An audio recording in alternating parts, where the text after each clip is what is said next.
আমন্ত্রণ দীপ্ত সংবাদে আপনাদের সাথে আছি আমি ইয়াসমিন সুমনা। শুরুতেই বিআরবি কেবলস নিবেদিত সংবাদ শিরোনাম। দীর্ঘ ৩৫ বছর পর দেশে আবারও প্রতিদ্বন্দ্বিতাপূর্ণ রাষ্ট্রপতি নির্বাচন, আজ ভোট গ্রহণ শেষে ফলাফল ঘোষণা। ইরানের ওপর অর্থনৈতিক নিষেধাজ্ঞার ঘোষণা, ট্রাম্পের আওতায় থাকবে লেনদেন পরিচালনাকারী দেশও।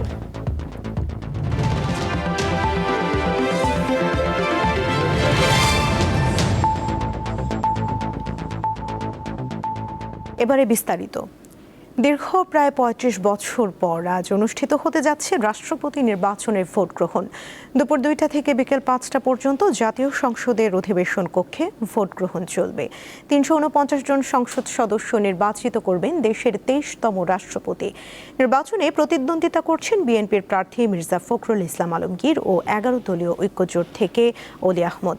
গণনা শেষে প্রধান নির্বাচন কমিশনার এএমএম নাসির উদ্দিন ফলাফল ঘোষণা করবেন। পরে নির্বাচন কমিশন থেকে আজই গ্যাজেট প্রকাশ করা হতে পারে। শুক্রবার সন্ধ্যায় বঙ্গভবনের দরবার হলে নতুন রাষ্ট্রপতির শপথ নেওয়ার কথা রয়েছে। আইন মন্ত্রণালয় তাদের মতামতে জানিয়েছে, সংবিধান অনুযায়ী বর্তমান ভারপ্রাপ্ত স্পিকার নবনির্বাচিত রাষ্ট্রপতিকে শপথ বাক্য পাঠ করাবেন।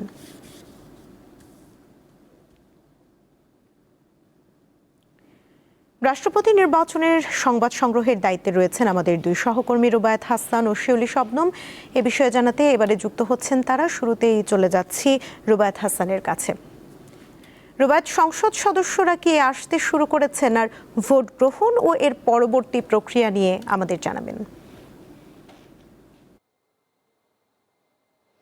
আপনি নিশ্চয়ই বলেছেন যে ৩৫ বছরের মধ্যে একটি নজিরবিহীন ঘটনা। দ্বিতীয়বারের মতো রাষ্ট্রপতি সরাসরি ভোটের মাধ্যমে নির্বাচিত হবেন। জাতীয় সংসদ ভবনে এক ধরনের তো আচার রয়েছেই, সংসদ সদস্যরাও খানিক বাদ থেকে হয়তো আসতে শুরু করবেন, যেহেতু আরও কিছু সময় রয়েছে।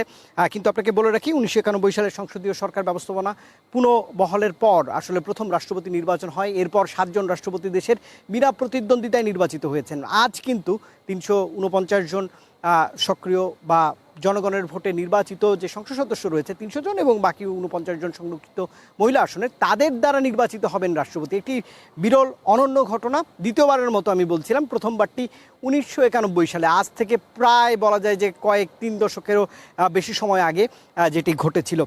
আসলে এই ভোট গ্রহণের প্রক্রিয়া নিয়ে তথ্য নির্বাচন কমিশন থেকে জানানো হয়েছে। আমার সহকর্মী শিউলি শবনম সেগুলো কাভার করেছেন গত কয়েক সপ্তাহ ধরেই। আজ সেই মহেন্দ্রক্ষণ শিউলি শবনম আমার সঙ্গে রয়েছেন, তার সঙ্গে আসলে একটু ভোট গ্রহণের প্রক্রিয়াগুলো নিয়ে আলোচনা করবো, আসলে কিভাবে এই ভোট সম্পন্ন হবে। শিউলি, আপনাকে স্বাগত জানাচ্ছি জাতীয় সংসদ ভবন।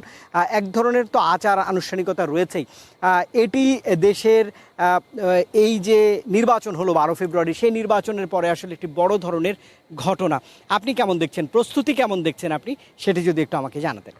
আচ্ছা রুবায়েত, আপনি যেটা বলছিলেন, আসলে এর মধ্যে আমরা দেখতে পেয়েছি সকাল থেকে নির্বাচন কমিশনের কার্যালয় থেকে কর্মকর্তারা এসেছেন এবং প্রধান নির্বাচন কমিশনার, এখন তো সময় ১২টা বাজছে, তিনি ১২টা বাজার সাথে সাথে রওনা দেবেন বলে আমরা জানতে পেরেছি। এবং ইতিমধ্যে যেহেতু কর্মকর্তারা চলে এসছেন এবং তার কার্যক্রম, আনুষ্ঠানিক যেসব কার্যক্রম আছে সেগুলো আসলে শুরু হয়ে গেছে। এবং আপনি জানেন দুপুর ঠিক ২টা বাজার সাথে সাথে এই ভোট গ্রহণ কার্যক্রম শুরু হবে। এবং তবে যে প্রশ্নটা সবচেয়ে বেশি আসে যে এই ভোট গ্রহণ কার্যক্রম বা এই ফলাফল তো আসলে অনেকটা নিশ্চিত, তাহলে কেন এই ভোট নিয়ে এত আলোচনা?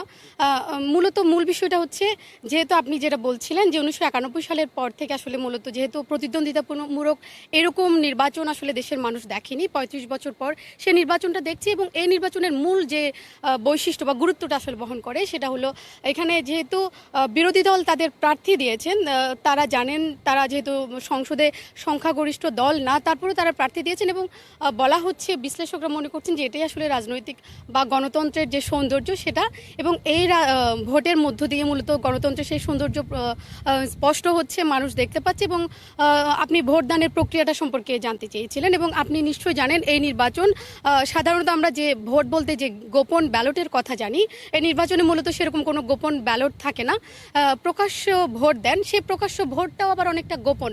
সেটা যদি আমি আপনাকে ব্যাখ্যা করি, যে নির্বাচন সংসদে যেসব এমপিরা থাকেন তারা মূলত যে দুজন রাষ্ট্রপতির পদে প্রার্থিতা করছেন বা লড়ছেন আজকে ভোটে, তাদের নাম দিয়ে ব্যালট থাকে। সেই ব্যালটে এমপিরা তাদের পছন্দের প্রার্থীর কাছে তাদের নাম স্বাক্ষর করে, পূর্ণ নাম স্বাক্ষর করে ব্যালট বক্সে জমা দেন।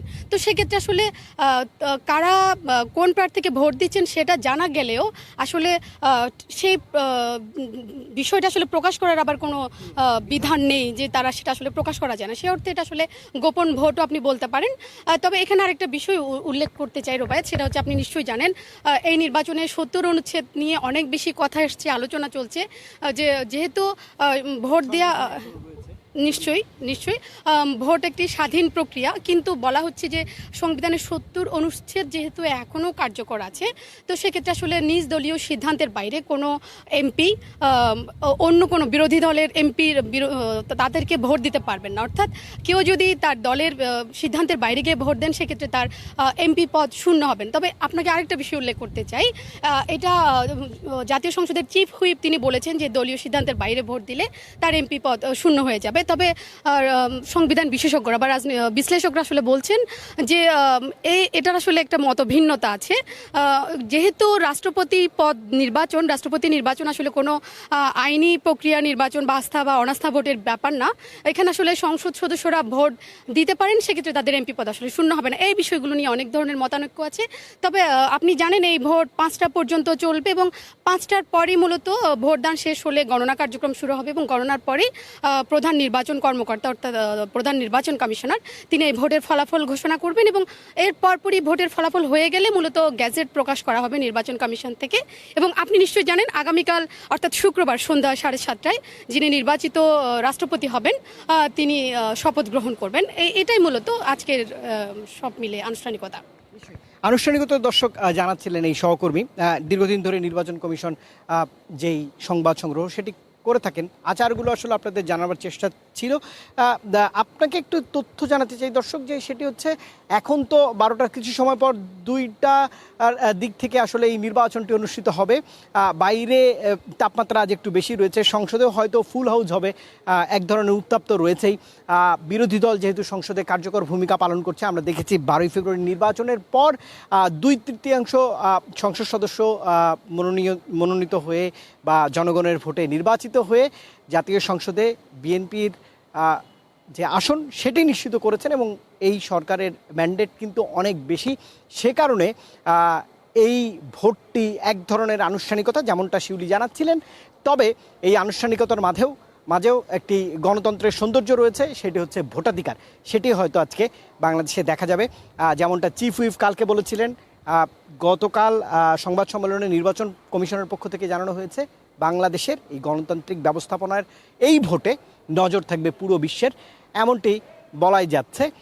ভোটের আরও খবর, রাষ্ট্রপতি কে নির্বাচিত হচ্ছেন সেই খবর নিশ্চয়ই গণমাধ্যমে আপনাদেরকে জানানোর চেষ্টা থাকবে দীপ্ত সংবাদের মাধ্যমে পরবর্তীতে। নিশ্চয়ই রোবায়েত, ধন্যবাদ আপনাকে। বাংলাদেশে ব্যবসা ও বিনিয়োগ বাড়াতে চান ভারতীয় ব্যবসায়ীরা। সেই লক্ষ্যে দুই দেশের মধ্যে যৌথ টাস্ক ফোর্স গঠনের প্রস্তাব দিয়েছে ভারতের শীর্ষ ব্যবসায়ী সংগঠন confederation of Indian industries CII। এই প্রস্তাবকে স্বাগত জানিয়েছে বাংলাদেশের ব্যবসায়ীদের শীর্ষ সংগঠন FBCCI। আগামী 2 সপ্তাহের মধ্যে এই টাস্ক ফোর্স গঠন করা হতে পারে। বর্তমানে বাংলাদেশ ভারত দ্বিপক্ষীয় বাণিজ্যের পরিমাণ প্রায় $12 বিলিয়ন, বাংলাদেশ থেকে রপ্তানি প্রায় $2 বিলিয়ন মতো। বিপরীতে ভারত থেকে আমদানি প্রায় $9 থেকে $10 বিলিয়ন সমপরিমাণ। এই অবস্থায় দুই দেশের ব্যবসায়িক সম্পর্ক আরও গতিশীল করতে সম্প্রতি স্বাস্থ্য, প্রযুক্তি, অবকাঠামো ও সৌরশক্তি খাতে 2টি নতুন বিজনেস টু বিজনেস যৌথ টাস্ক ফোর্স গঠনের প্রস্তাব দেওয়া হয়েছে। এর মধ্যে একটি অবকাঠামো খাতে বেসরকারি বিনিয়োগ ও সরকারি বেসরকারি অংশীদারিত্ব বা PPP উন্নয়নে এবং অন্যটি semiconductor, green hydrogen, battery storage ও ডেটা সেন্টারের মতো ভবিষ্যৎমুখী শিল্পে সহযোগিতা বিষয়ক। সম্প্রতি FBCCI কার্যালয়ে দ্বিপাক্ষিক বৈঠকে এসব বিষয়ে আলোচনা হয়, যা নিয়ে ইতিবাচক মনোভাব দেখান এই ব্যবসায়ী নেতা। AI ইন্ডাস্ট্রি, সেমিকন্ডাক্টর, তারা এরকম 7-8টা ইন্ডাস্ট্রির কথা বলেছেন। জ্বালানির উপর নির্ভরশীলতা তুলনামূলকভাবে অনেক কম। এরকম যদি ইনভেস্টমেন্টের খাতগুলো আমরা বের করতে পারি, তাহলেও কিন্তু আমাদের মানে দেশি বিদেশি বিনিয়োগ আহরণ করা এবং তার মাধ্যমে কর্মসংস্থান সৃষ্টি করা মানে এবং সেটাকে অর্থনীতিকে সচল রাখার ক্ষেত্রে গুরুত্বপূর্ণ ভূমিকা পালন করবে। তিনি আরো বলেন কিভাবে উভয় দেশের ব্যবসায়ীদের মধ্যে আস্থা বাড়ানো যায় সেটি নিয়েও কাজ করতে হবে।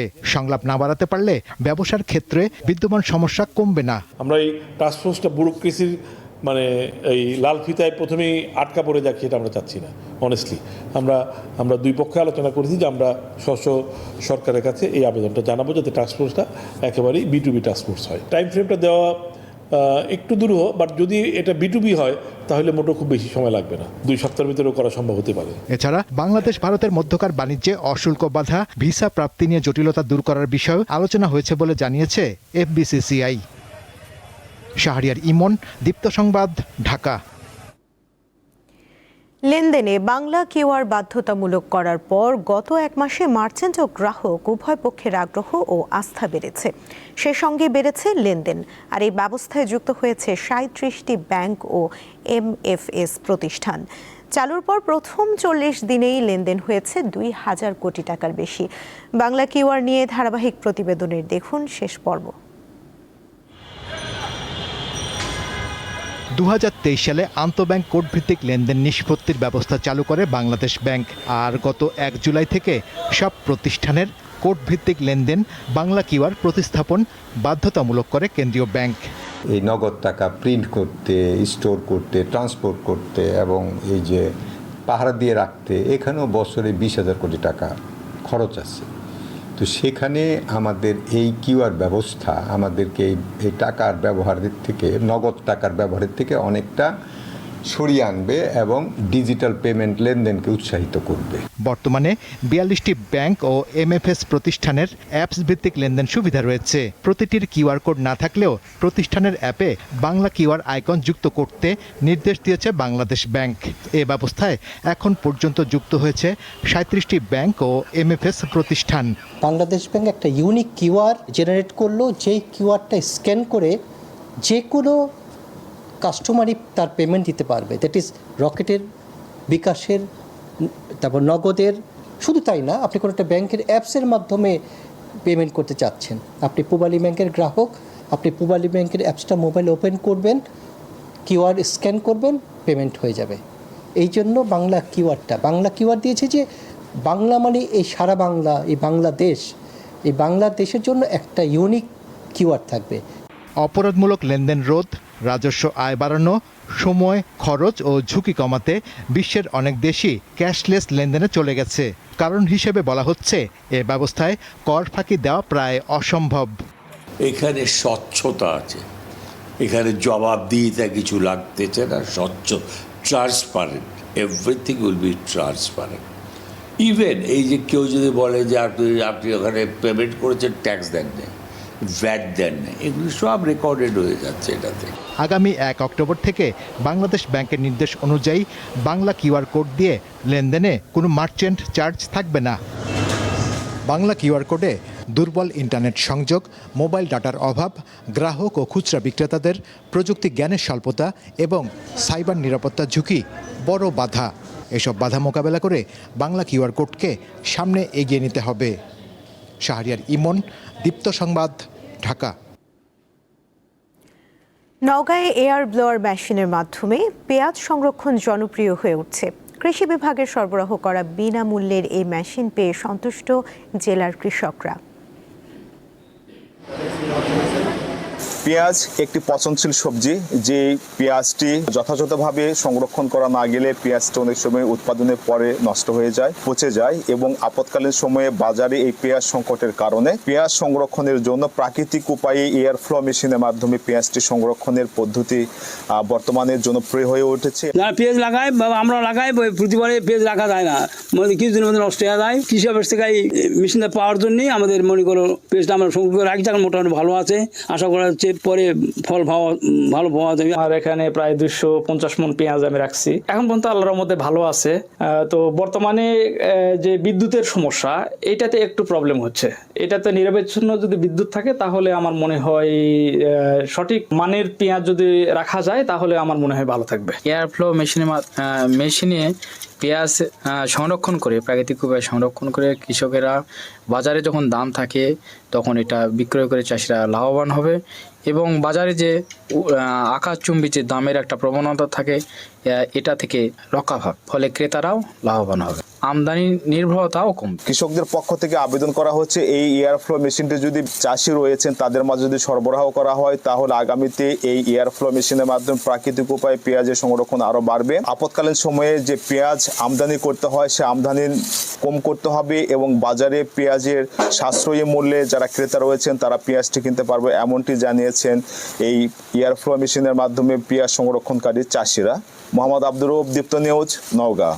হবিগঞ্জ মেডিকেল কলেজ হাসপাতালে রুম দখলকে কেন্দ্র করে ছাত্রদল ও শিবির কর্মীদের মধ্যে সংঘর্ষ হয়েছে। এতে দুই পক্ষের অন্তত 15 জন আহত হন। পুলিশ জানায় গত রাত 2টার দিকে রুম দখল নিয়ে ছাত্রদল নেতা তাশরিফ আহমেদের সঙ্গে শিবির কর্মী আকিবের বাগবিতণ্ডা হয়। এর জেরে দুই ছাত্র সংগঠনের কর্মীদের মধ্যে সংঘর্ষ বাধে। খবর পেয়ে পুলিশ ঘটনাস্থলে পৌঁছে পরিস্থিতি নিয়ন্ত্রণে আনে। আহতদের মধ্যে 5 জনকে সিলেট ওসমানী মেডিকেল কলেজ হাসপাতালে পাঠানো হয়।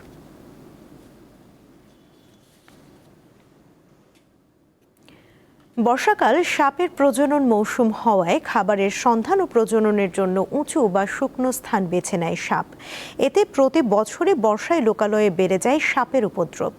অসচেতনতা ও অসাবধানতার কারণে অনেক কৃষক সাপের কামড়ে মারা যান। এ বিষয়ে আতঙ্কিত না হয়ে সচেতনতা বাড়াতে হবে বলে মনে করেন পরিবেশ বিশেষজ্ঞরা। কৃষি জমির আইলের ঘন ঘাস, নরম মাটি, ইঁদুরের গর্ত এবং আর্দ্র পরিবেশ সাপের প্রজননের উপযুক্ত স্থান। বর্ষার স্যাঁতসেঁতে আবহাওয়ার কারণে জমির আইলের আশপাশে সাপের উপস্থিতি এবং নতুন বাচ্চার জন্ম নেওয়ার সম্ভাবনা অনেক বেশি থাকে। এছাড়া উপকূলীয় এলাকার মৎস্য ঘের, বসতবাড়ির আঙিনা, কৃষি জমি সহ ঝোপঝাড়ে, মাঠে ঘাটে চোখে পড়ে অজগর, কেউটে, গোখরা সহ নানা প্রজাতির সাপ। অনেক বিষধর সাপ ডাঙায় উঠে আসে, তখন আমরা অনেক ভীত, বাচ্চা কাচ্চা অনেক ভয় পায়। ডিম ফোড়ানো হয় না, অন্তত আবার ডিম ফোড়াবে। আর যদি বর্ষার সময় মেঘ দেয় তাহলে ডিমটা কাছে যায়। তো জলাবদ্ধ বুড়ি আছে, বিভিন্ন জায়গায় টাটছে সাপ। শুধুমাত্র মংলার সুন্দরবনেই 26 প্রজাতির সাপ রয়েছে। বর্ষাকাল সাপের প্রজনন মৌসুম হওয়ায় এ সময় তারা ডিম পেড়ে বাচ্চা ফোটায়, যে কারণে প্রকৃতিতে সাপের সংখ্যাও হঠাৎ বৃদ্ধি পায়। তাই জমিতে নামার সময় সতর্ক থাকার পরামর্শ দিচ্ছে কৃষি বিভাগ। বাংলাদেশে প্রাপ্ত সাপের মধ্যে বেশিরভাগ সাপই হচ্ছে নির্বিষ, সুতরাং আতঙ্কিত হওয়ার সুযোগ নেই। আমরা সাপকে যতটা ভয় পাই তার থেকে অনেক বেশি ভয় সাপ আমাদেরকে পায়। এটা ঝোপঝাড়, যেখানে একটু অন্ধকার জায়গা, সেখানে আমরা অবশ্যই আরো ছাড়া চলাফেরা করব না। যেখানে ঝোপ রয়েছে, জঙ্গল রয়েছে, অজ্ঞাত জায়গা, আমরা কি করব, একটা কাঠি বা কোনো কিছু দিয়ে খোঁচা দিয়ে দেখতে হবে, সেটা খোঁচা দিলে ওর অবস্থান বোঝা যাবে। তবে বিশেষজ্ঞরা মনে করেন সাপ কৃষকের শত্রু নয়, বরং প্রাকৃতিক বন্ধু। তাই সাপ নির্মূল নয়, বরং সতর্ক থাকা দরকার। কৃষকরা তাদের বাড়িতে যদি একটা বিড়াল থাকে, বিড়াল খুব দ্রুত সাপ খেয়ে তাড়াইতে পারে, জায়গাগুলো অধিক মাত্রায় সাপ, বিষাক্ত সাপ আছে, সেই সব জায়গাতে অবশ্যই গামবুট পরে পায়ের দিকে যদি লঙ্ঘন করে, গামবুটের কারণে যদি সে বেঁচে যায়।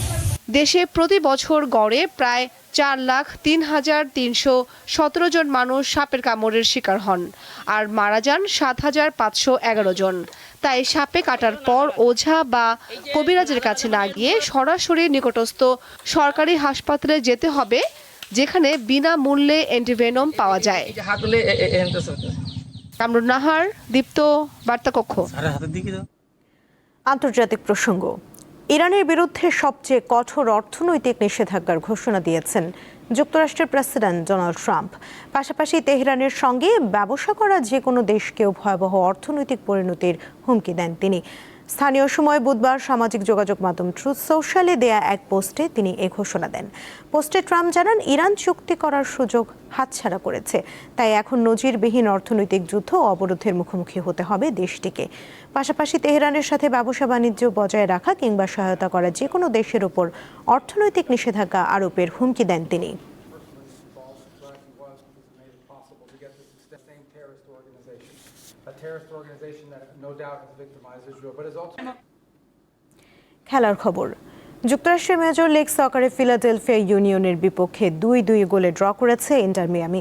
ম্যাচের 11তম মিনিটে ইন্ডিয়ানা ভাসেলের গোলে এগিয়ে যায় ফিলাডেলফিয়া, তবে মাত্র 10 মিনিট পর ড্যানিয়েল পিন্টারের গোলে সমতা ফেরায় মিয়ামি। এরপর 26তম মিনিটে মিয়ামিকে 2-1 ব্যবধানে এগিয়ে দেন লিওনেল মেসি। দ্বিতীয়ার্ধে 58তম মিনিটে নীল পিয়েরের গোলে আবারও সমতায় ফেরে ফিলাডেলফিয়া। শেষ পর্যন্ত আর কোনো গোল না হলে ড্র নিয়েই মাঠ ছাড়ে দুই দল।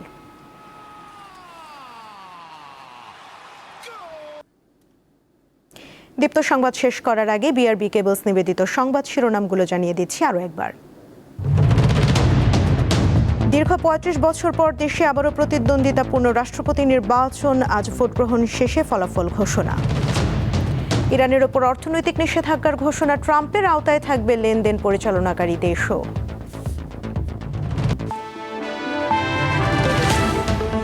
এই ছিল এখনকার মতো। পরবর্তী সংবাদ দুপুর 2টায় দেখার আমন্ত্রণ রইল। এছাড়া আরও তথ্য পেতে যুক্ত থাকুন দীপ্ত ডিজিটাল প্ল্যাটফর্মের সাথে।